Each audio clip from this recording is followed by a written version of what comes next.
Hey, what's going on, guys? Welcome back to the channel. Now in today's video, I'm going to be going over the 7 universal / Kemetic principles. All right, so these are basically the 7 universal laws or the 7 Kemetic laws that govern the entire universe. All right, they are mainly known as the 7 Hermetic principles, but these came around, this was connected to the Kemetic principles and the Kemetic teachings way before the Hermetics or the Greeks ever came around. So these are basically the laws that govern the entire universe.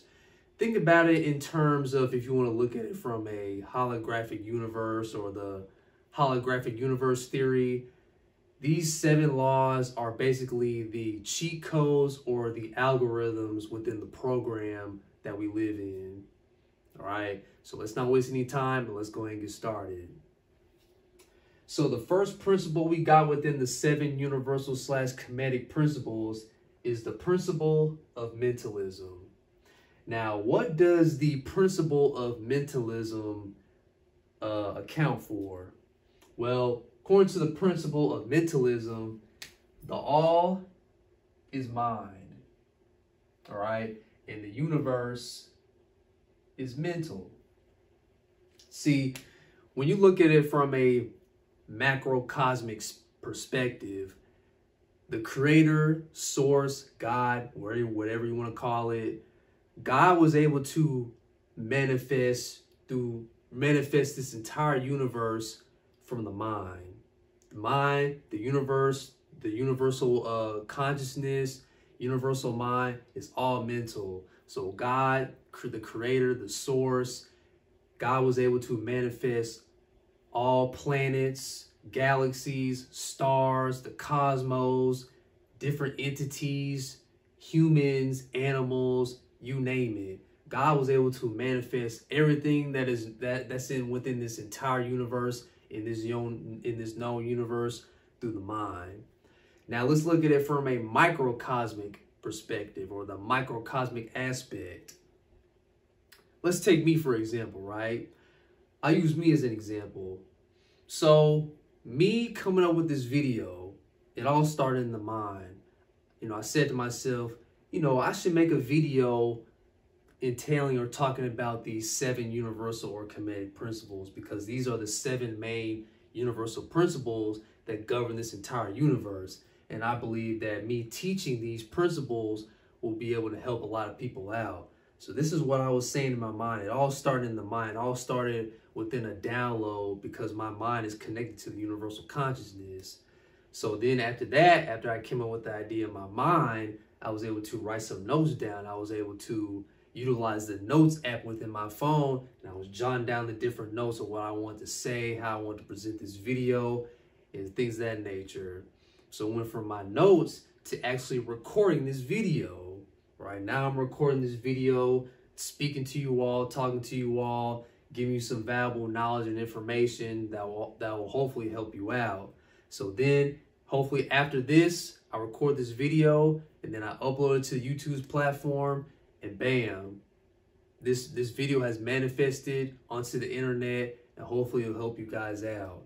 So it all started in the mind, right? From a human perspective, all starts in the mind. Came up with a YouTube video idea, manifested on a 2D object, which is my phone, put it into my notes, come up with things I'm going to say, what I'm going to write down on the whiteboard, and then it manifests out into the public on YouTube's platform that you're watching on any device you're watching, whether it be your phone, laptop, tablet, smartphone, whatever you're watching the video on.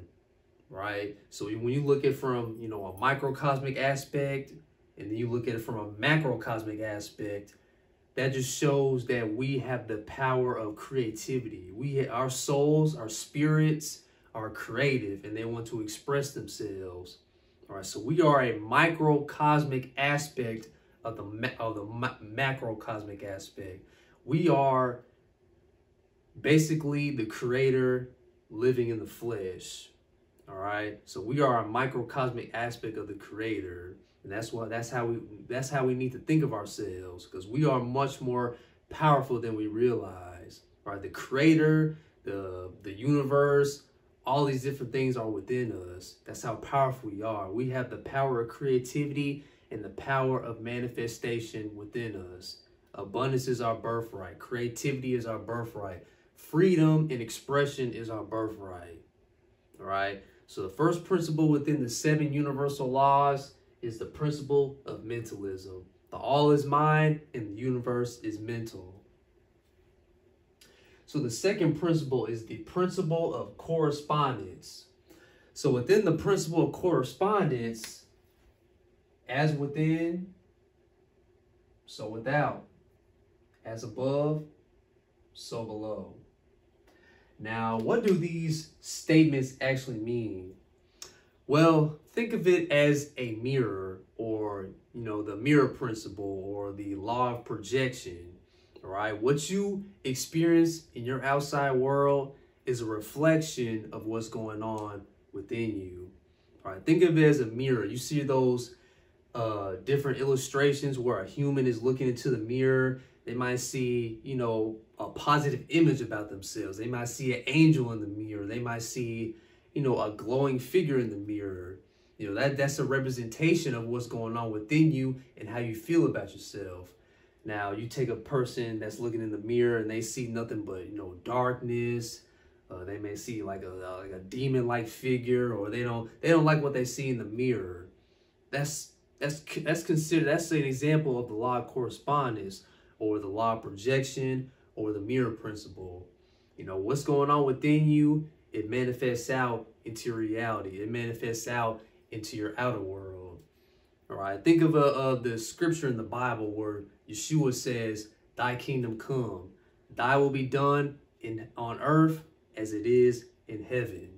All right. So heaven and hell, they are merely mindsets. All right. Think heaven and hell it's all a mindset. It's all, what your projected reality is. All right. So the law of correspondence deals with, your outer and your inner. So your inner and your outer are not separate. They are one. They are together. All right. So you need to, in order to experience, a positive change in your life, in order to experience more positivity in your life, you need to upgrade and upgrade your frequency, raise your consciousness and raise your vibration, spread love, and just become a positive person overall. All right. So the law of correspondence deals with the outer world and the inner world. What you see on the outer world is a reflection of your internal world. What you feel inside, what you feel within yourself is how your outer world is going to portray. So if you have, lack of, motivation, if you don't, you have a negative self-image about yourself, then that's what you're going to see in your outer world. If you have a much more positive aspect about yourself, if you have self-love, you love yourself, you spread love, you are just a loving individual, and you try to be the best version of yourself you can be, you try to be the best person you can be, and that's what you're going to experience in your outer world as well. So the third principle is the principle of vibration. Now the principle of vibration means that everything vibrates at a certain frequency. Now, I'm about to pull up the emotional frequency scale. All right, you see on the highest end, that's enlightenment. That's the highest frequency that you can attain. Now, the lowest of the frequency of the emotional frequency scale is shame. All right, so let's say you are at a low frequency. Being at a low frequency doesn't make you a bad person. And if you have a high frequency or a high vibration, that doesn't necessarily make you a good person either, right? Universal law, universal principle, you're either at a high frequency or a low frequency, all right? It all depends on, if you're at a high frequency, you're going to, be in a different reality. You might experience different things. You might have different perspectives on life and living in a different reality and living in a different world versus a person who is at a much lower frequency. All right. So if you're, let's say, a good person, right? Let's take a good person, for example. So you may be a good person, but you may be at a low frequency. That's why you hear that statement, why do bad things always happen to good people? Most of the time, good people are at a low frequency. Now let's take me for example again. You know, I've always been a good person all my life. I consider myself a good person. I've always been a good person. You know, never, gotten in any trouble, never did anything bad or anything like that. But at the same time, before my spiritual awakening, I was at a very low frequency. You know, I was, constantly living in fear, constantly having, anxiety, too afraid to go out in public. You know, I was always thinking somebody's out to get me, or, I had very low self-esteem and all these different things. I was at a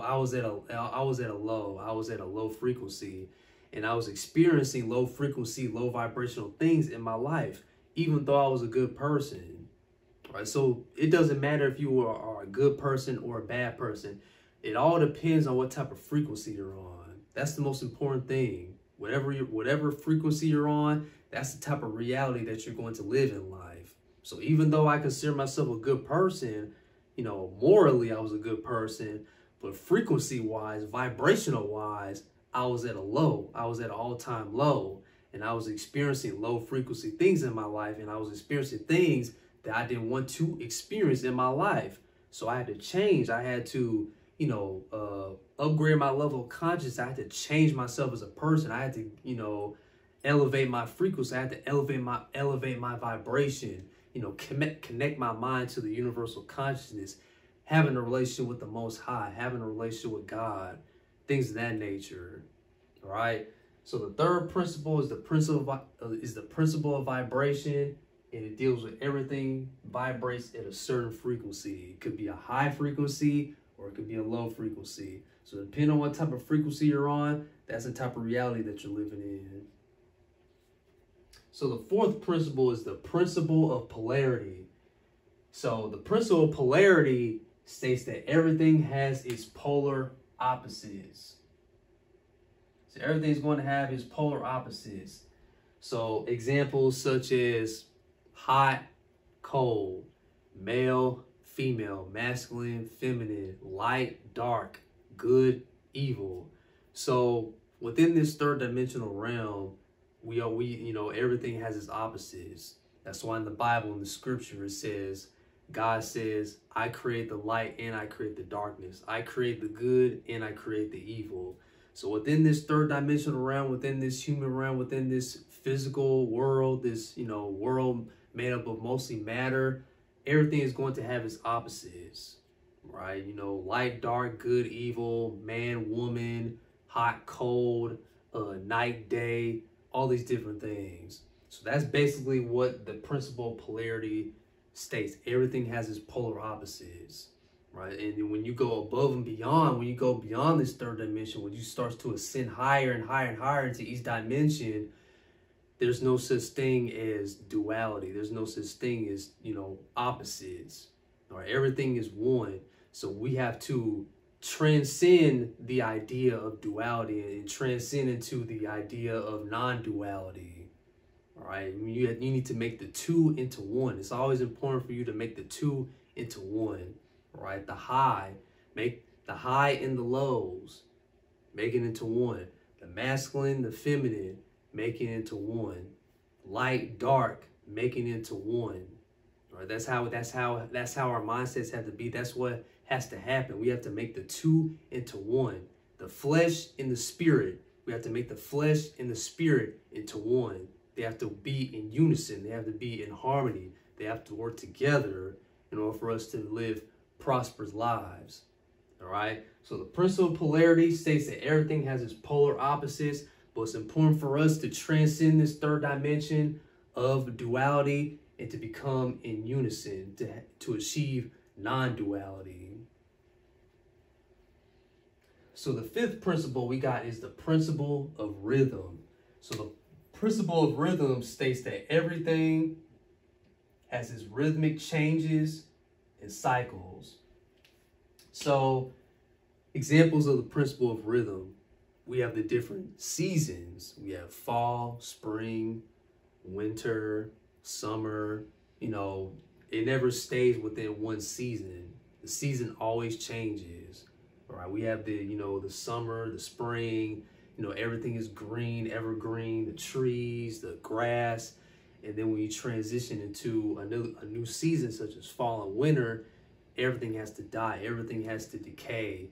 And then when the summer and spring comes back up, everything becomes renewed again. Take businesses, for example. Businesses go in and out of business. All right, no businesses, you know, last for a very long time. Businesses come and go. Businesses go in and out of business. You know, civilizations rise and fall. You know, just like with the U.S., for example. You know, the U.S. has been in power and been dominant within the last maybe 100 years, and now you see China is on the come up. So civilizations rise and fall. You know, from a human perspective, our moods, you know, our moods go up and down. It's all part, you know, all part of life. It's normal for things to rise and fall. Everything goes up and then everything must come down. All right. So when you look at it from a human perspective within the human emotions, right, you know, many people focus so much on their weaknesses and lows and, you know, their faults and their flaws and, you know, their mistakes and things of that nature. We tend to stay focused on the negatives when we should be worrying about the positives in life, right? When you know, focus on what you have achieved, you know, in your life so far. Focus on, you know, the many blessings that you have experienced in your life. Focus more on the positives in life.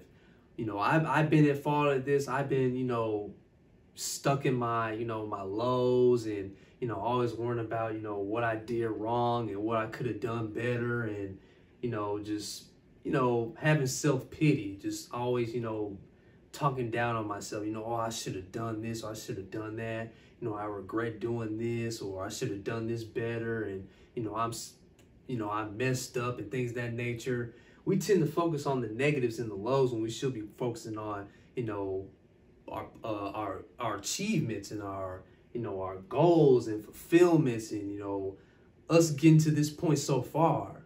You know, thank yourself for bringing you this far in life. All right, because you could have been a lot worse, but you stayed to the commitment, you stayed to the journey, you stayed to the path. You know, congratulate yourself every once in a while. You know, speak highly of yourself.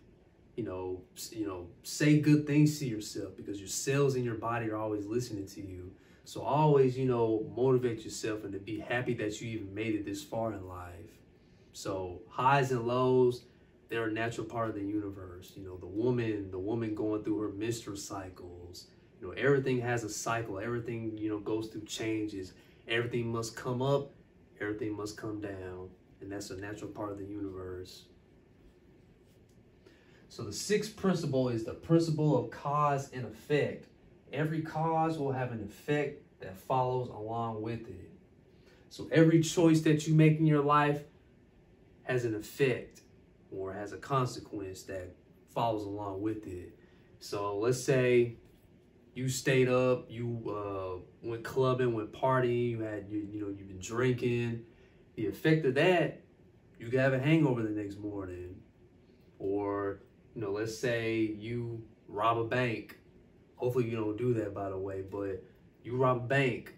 The effect of that, or the consequence of that, you go to jail, right? You eat too much. You eat too much in one day. You eat too much, especially bad food. The consequence or the effect of that, you might get sick, or you might have a stomach ache. You might not feel good. So just little examples like that. So every cause, every decision you make has a consequence or has an effect that goes along with it. All right, what you put out into the universe, you get back, be it good or bad.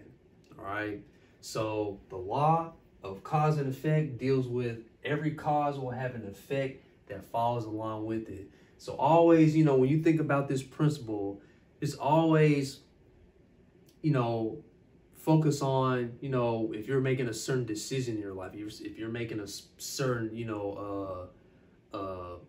a big decision that you're making, such as, you know, moving, you might be thinking about moving to a new state or moving to a new country, or marrying this specific person, or you know, just, you know, big decisions like that, some examples like that.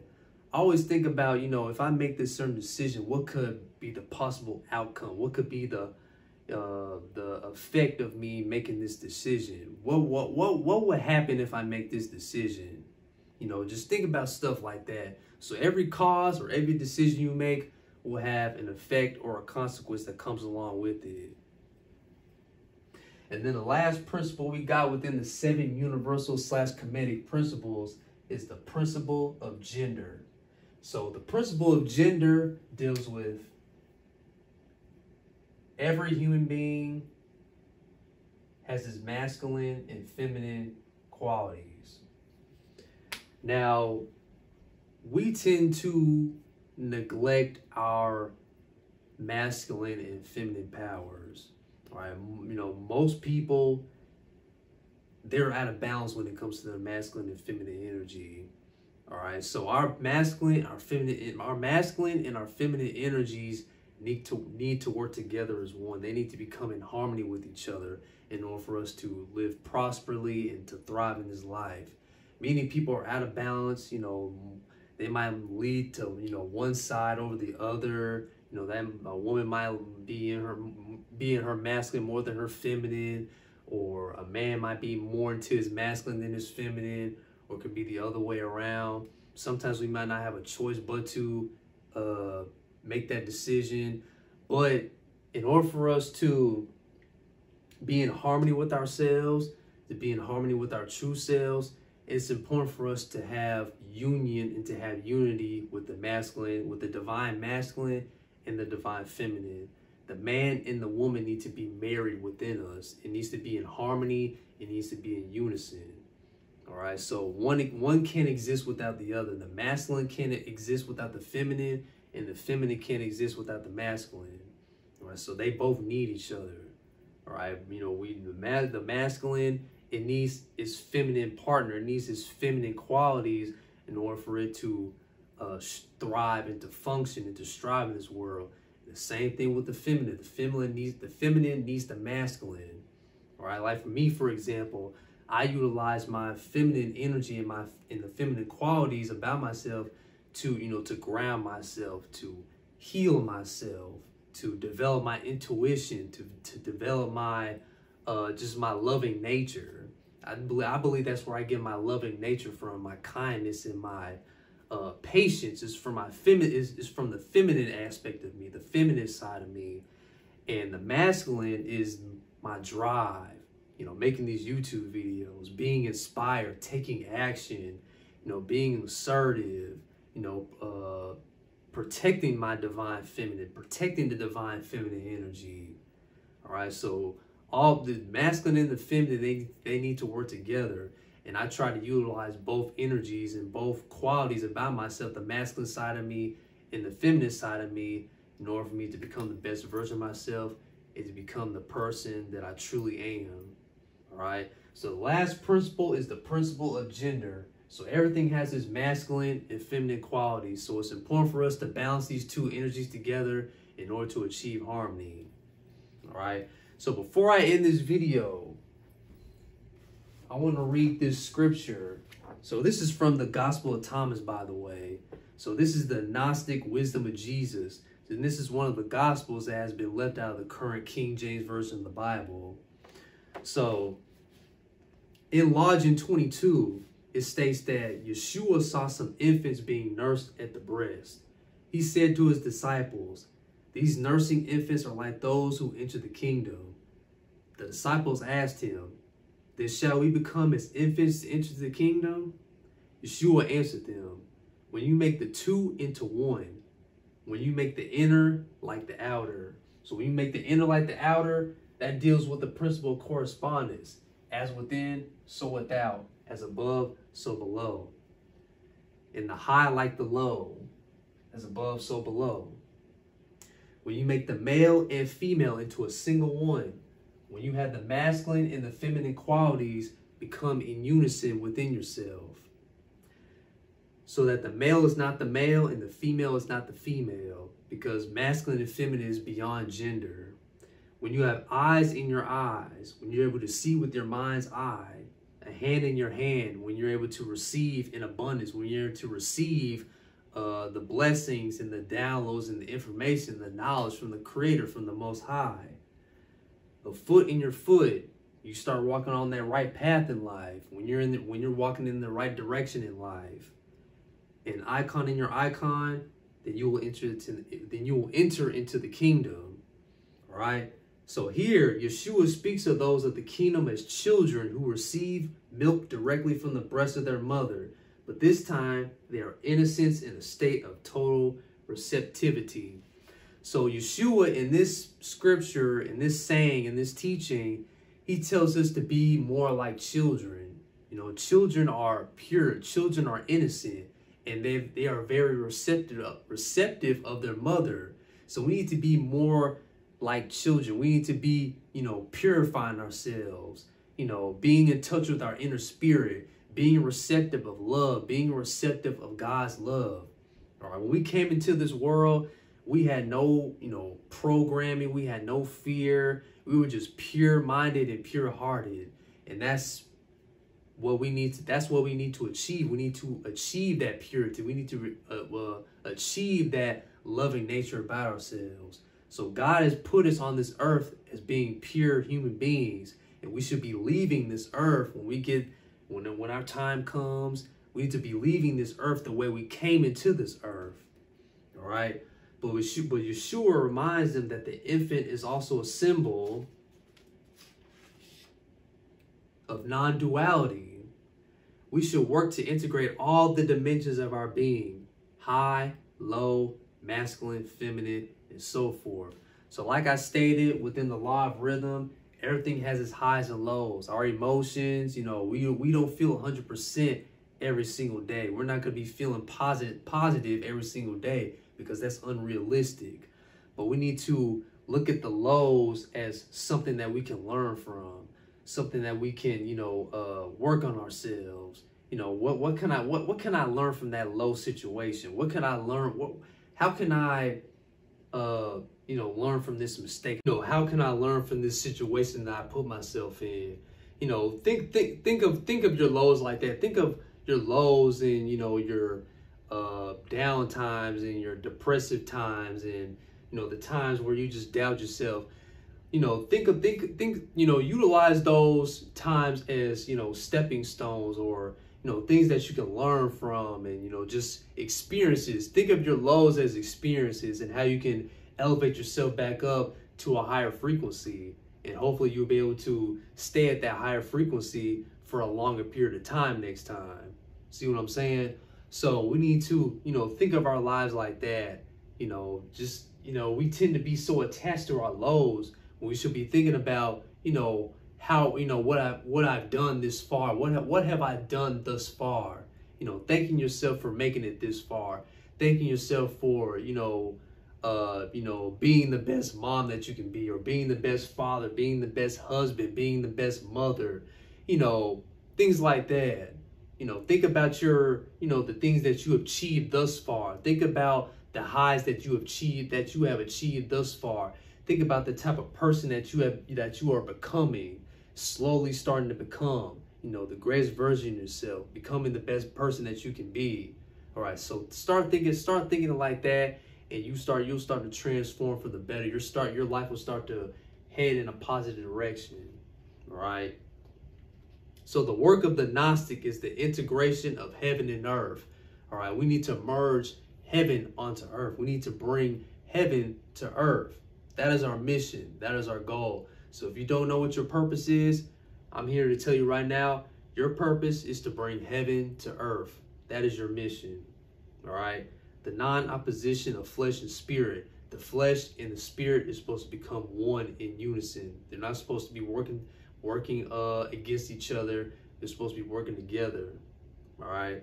This also includes the integration of masculine and feminine, having the man and the woman be married within you, having the divine masculine and the divine feminine working together in harmony and in unison. All right. We must realize the marriage of man and woman within ourselves. Otherwise, we will always be searching outside to cure the lack we feel inside. So we're always searching for happiness and contentment and, positivity on the outside of ourselves, when everything is within us. Everything that you are looking for, everything that you are searching for, everything that you are striving for, all of it is within you. All the secrets of the universe is within you. All right. So otherwise, we'll always be searching outside to cure the lack we feel inside. This prevents us from discovering ourselves as realized beings, whole and undivided. All right. So that's all I want to share with you guys. So that was from the Gospel of Thomas, the Gnostic Wisdom of Jesus. I'll leave that book link down in the description if you guys want to check that out. Look at Jesus or Yeshua from a different perspective. Look at it from a Gnostic perspective instead of the Yeshua that they told you about in the Bible. All right. So these are the 7 universal / Kemetic principles. Hopefully you guys, learn something from this. Utilize these principles in your everyday life and watch your life transform for the better. You start to live a more peaceful, blissful, harmonious life. All right, so implement these principles into your life and watch your life transform for the better. All right, so till next time, and always remember, all power resides from within, and always keep the faith, because God in the universe is always working for you. Take care, guys. God bless.